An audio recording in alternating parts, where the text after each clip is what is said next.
Dan saudara, ke informasi lain terkait dengan Kapolri Jenderal Listio Sigit Prabowo yang membuka suara mengenai tuntutan mundur yang sempat menghangat saat demo pada akhir Agustus lalu.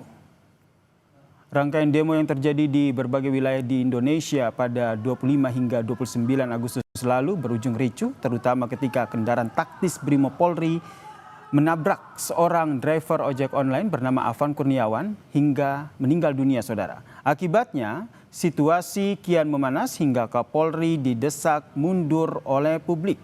Mengenai tuntutan mundur dirinya, saudara, Jenderal Listio Sigit Prabowo pun mengaku sempat mempertimbangkannya untuk mengundurkan diri. Namun, ia memilih bertahan karena tidak mau meninggalkan institusinya dalam keadaan terpuruk. Setelah aksi demo, lalu kemudian berakhir dengan malam kelam penjarahan di anggota DPR, dan kemudian rumah Ibu Sri Mulyani, Menteri Keuangan pada waktu itu, banyak yang menyerukan copot Kapolri. Saya juga bukannya tidak mendengar dan kemudian tidak berpikir untuk apakah saya harus mengundurkan diri ataukah saya harus bertahan, dan kemudian saya berpikir bahwa mundur di dalam situasi kondisi seperti ini sama saja saya meninggalkan kondisi anggota, kondisi institusi yang sedang terpuruk, yang carut marut, dan kemudian saya mundur, saya nggak tanggung jawab. Memang kami semua dari Gerakan Nurani Bangsa, dari tokoh-tokoh tua yang merasa prihatin dengan terjadinya penahanan-penahanan seperti ini.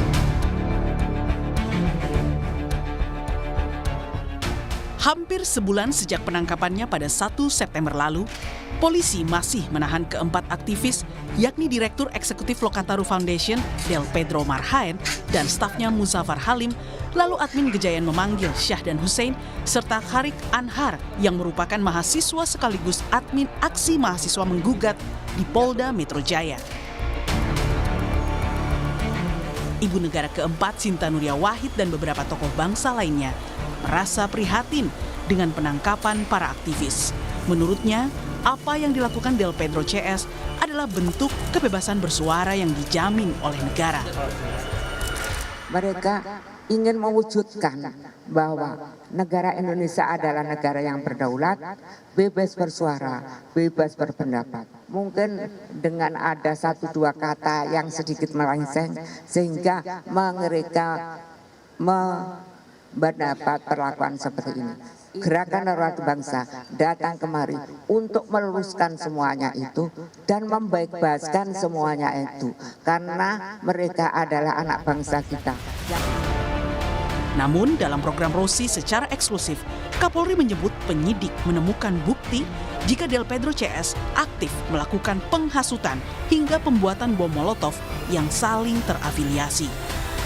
Dia kebetulan aktivis, tapi kalau perannya misalnya memberikan advokasi untuk bersuara kritis, advokasi untuk ikut unjuk rasa, turun ke jalan, bakar ban misalnya sebagai bagian dari simbol-simbol demonstrasi damai, apa salahnya? Yang kita temukan adanya provokasi, penghasutan, penggunaan dan pembuatan bom Molotov, menyerang petugas, membakar gedung-gedung, membakar objek-objek tertentu, itu yang kita temukan.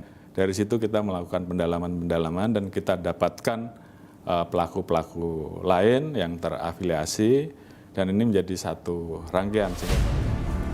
Mendapat dukungan dari para tokoh bangsa, keluarga Del Pedro merasa sangat berterima kasih.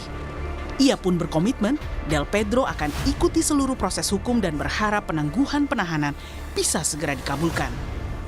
Ada baiknya bahwa dorongan untuk penangguhan penahanan itu segera dikabulkan, penyelidikan tetap diberlangsungkan. Kami akan mengikuti seluruh proses hukumnya dan kami pun ingin mengikuti seluruh proses hukumnya. Namun juga kami berharap bahwa penangguhan penahanan itu segera untuk dikabulkan.